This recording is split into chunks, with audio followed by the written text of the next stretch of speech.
بسم اللہ الرحمن الرحیم۔ اللہ تعالیٰ نے انسان کو پینے کے لیے پانی دیا، کھانے کے لیے کھانا، پہننے کے لیے لباس، رہنے کے لیے زمین، اور ہر طرح کی چیز اللہ تعالیٰ نے اس زمین پہ پیدا کر دی۔ جس جس چیز کی ضرورت انسان کو پیش آ سکتی ہے وہ تمام چیزیں اللہ تعالیٰ نے پہلے سے پیدا کر کے رکھ دی، لیکن ان چیزوں کی اہمیت کا احساس تب ہو سکتا ہے جب انسان کے اندر ان چیزوں کے لیے خواہش موجود ہو۔ اگر خواہش موجود ہی نہ ہو تو انسان کو ان چیزوں کی اہمیت کا کوئی اندازہ نہیں آ سکتا۔ اس بات کو اس طرح سے سمجھیے کہ اللہ نے انسان کے پینے کے لیے پانی بنایا، لیکن اگر انسان کے اندر اس نے پیاس نہ رکھی ہوتی تو پانی کی کوئی اہمیت نہ ہوتی۔ اللہ تعالیٰ نے انسان کے کھانے کے لیے مختلف طرح کی چیزیں بنائی جن کو وہ کھاتا ہے، لیکن اگر اللہ نے انسان کے اندر بھوک نہ رکھی ہوتی تو وہ کھانے کی تمام چیزیں بیکار ثابت ہو جاتی۔ اس نے انسان کے پہننے کے لیے لباس بنایا، لیکن اگر اس نے انسان کے اندر شرم و حیا کا جذبہ نہ رکھا ہوتا تو لباس کی کوئی اہمیت اس کی نظر میں نہ ہوتی۔ یعنی دنیا کی تمام چیزیں جو اللہ تعالیٰ نے انسان کے لیے پیدا کی ہیں، ان چیزوں کی اہمیت کا تقاضا یہ ہے، اہمیت کا اندازہ تبھی ہو سکتا ہے جب ان چیزوں کے لیے ایک بھوک اور ایک پیاس انسان کے اندر پائی جاتی ہے۔ اگر انسان کے اندر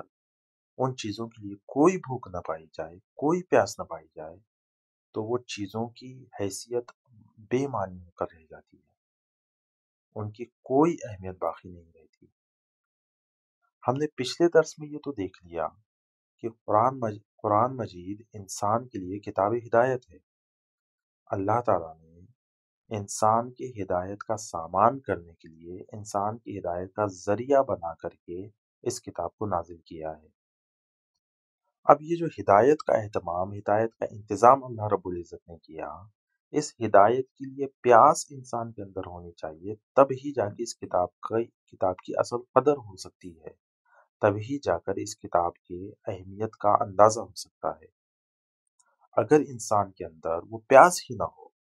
ہدایت کی تلاش ہی نہ ہو، ہدایت کی چاہت ہی نہ ہو، ہدایت کی خواہش ہی نہ ہو، تو یہ کتاب بالکل بے معنی بن کے رہ جاتی ہے۔ اس کتاب کی کوئی اہمیت باقی نہیں رہتی۔ اور اگر آپ دنیا کے تمام انسانوں کو جمع کر کر بھی اس کتاب کی اہمیت کا کسی کو اندازہ دلانے کی کوشش کریں تو اسے کبھی اس کتاب کی اہمیت کا اندازہ نہیں آ سکتا، تب تک جب تک خود اس انسان کے اندر ہدایت کی چاہت نہ ہو، خواہش نہ ہو، تڑپ نہ ہو، پیاس نہ ہو۔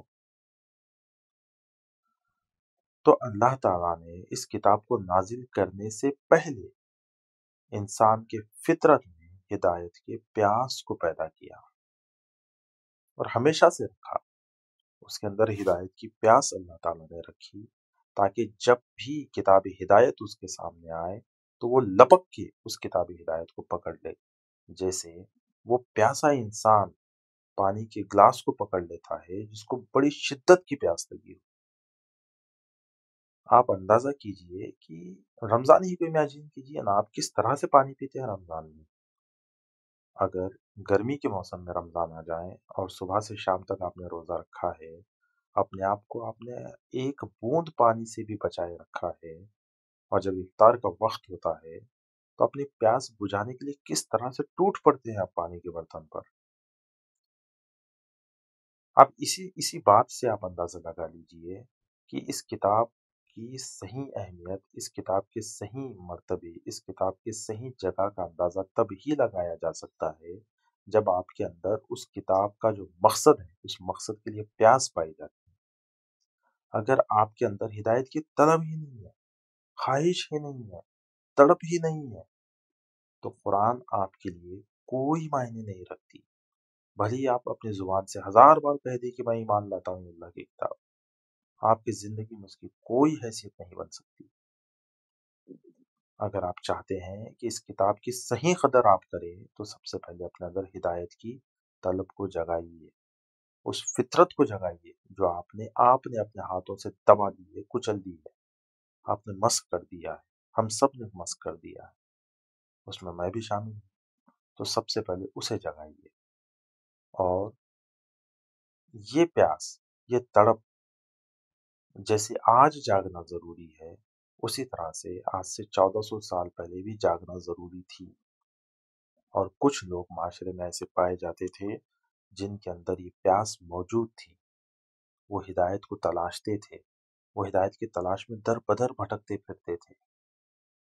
ان کے اندر ہدایت کی تڑپ تھی، ان کے اندر ہدایت کی پیاس تھی، ان کے اندر ہدایت کی خواہش تھی، ان کے اندر ہدایت کی چاہت تھی، وہ در بدر بھٹکتے پھرتے، اللہ تعالیٰ سے رو رو کر گڑ گڑا کر دعا کرتے۔ آج ہم اللہ کہتے ہیں، ہو سکتا ہے کہ اس زمانے میں بھی وہ اللہ کہتے ہوں یا نہ بھی کہتے ہوں، دلائل تو یہی ملتے ہیں کہ وہ اللہ کہتے تھے، تو وہ اللہ سے رو رو کر گڑ گڑا کر دعا کرتے۔ وہ کہتے، اللہ ہم جانتے ہیں کہ تو ہی ہمارا رب ہے، تو نے ہی ہم کو پیدا کیا ہے، اور تو ہی تو موت دیتا ہے، اس سے زیادہ ہم کچھ نہیں جانتے۔ ہم چاہتے ہیں کہ ہم تیری عبادت کریں، ہم تیری بندگی کریں، ہم تیری اطاعت کریں، ہم تجھے راضی کرنے کی کوشش کریں، لیکن کیسے کریں کچھ نہیں جانتے، کیا حلال ہے کیا حرام ہے نہیں جانتے، زندگی کیسے گزاریں کیسے نہ گزاریں نہیں جانتے، کیا کرنا چاہیے کیا نہیں کرنا چاہیے نہیں جانتے۔ تو اے اللہ تعالیٰ، تو ہمیں راستہ بتا، تو ہماری ہدایت کا سامان کر دے، تو بتا کہ ہم زندگی کیسے گزاریں، تو بتا کہ ہمارے لیے حلال کیا ہے اور حرام کیا ہے،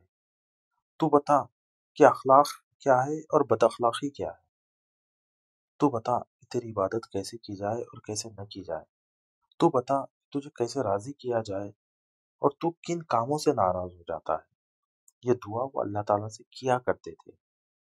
آج سے 1440 سال پہلے، قرآن کے نازل ہونے سے پہلے،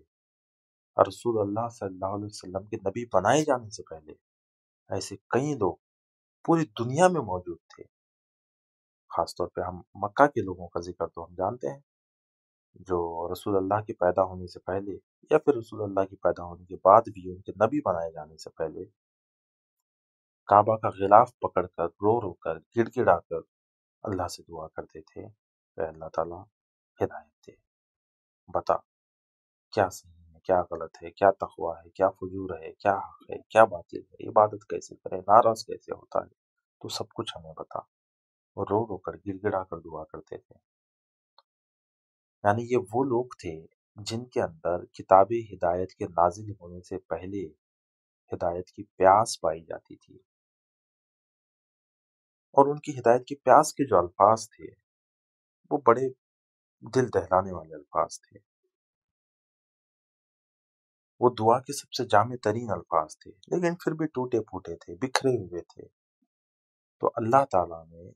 ان لوگوں کے جذبات کی قدر کرتے ہوئے، اللہ تعالیٰ نے ان لوگوں کی دعاؤں کو سنتے ہوئے، ان لوگوں کی دعاؤں کا جواب دینے کے لیے جب قرآن مجید کو نازل کیا، تب قرآن مجید میں ایک ایسی دعا بھی نازل کر دی جو دعا پڑھتے ہی انہیں ایسا لگا کہ ہماری پیاس بجھ گئی، ہماری روحیں تر ہو گئی، ہم جس چیز کے تلاش میں تھے وہ چیز ہمیں مل گئی۔ ایسی چیز اللہ تعالیٰ نے، ایسی دعا اللہ تعالیٰ نے نازل کر دی، اور وہ دعا ہے سورہ الفاتحہ۔ دیکھیے،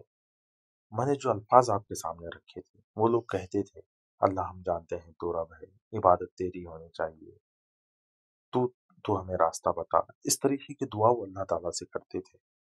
تو اللہ تعالیٰ نے جب ہدایت دینے کی شروعات کی، تب اللہ تعالیٰ نے ایک ایسی سورہ نازل کی درمیان میں، اس قرآن کے نزول کے درمیان میں اللہ تعالیٰ نے ایک ایسی سورہ نازل کی جس سورہ کو سنتے ہی، جس سورہ کو پڑھتے ہی، جس کا ذکر آتے ہی وہ لوگ لپک کے دوڑ کے چلے آئے، اور انہوں نے قرآن مجید کو تھام لیا مضبوطی سے، اور کہنے لگے کہ یہی تو وہ چیز ہے جس کے ہم تلاش میں تھے، یہی تو وہ پانی ہے جس کے ہم پیاسے تھے، یہی تو وہ غذا ہے جس کے لیے ہم بھوکے تھے، یہی تو وہ راستہ ہے جس کے ہم تلاش میں تھے۔ وہ جو سورہ اللہ تعالیٰ نے نازل فرمائی وہ سورہ الفاتحہ تھی۔ مزید گفتگو انشاءاللہ اگلی حصے میں۔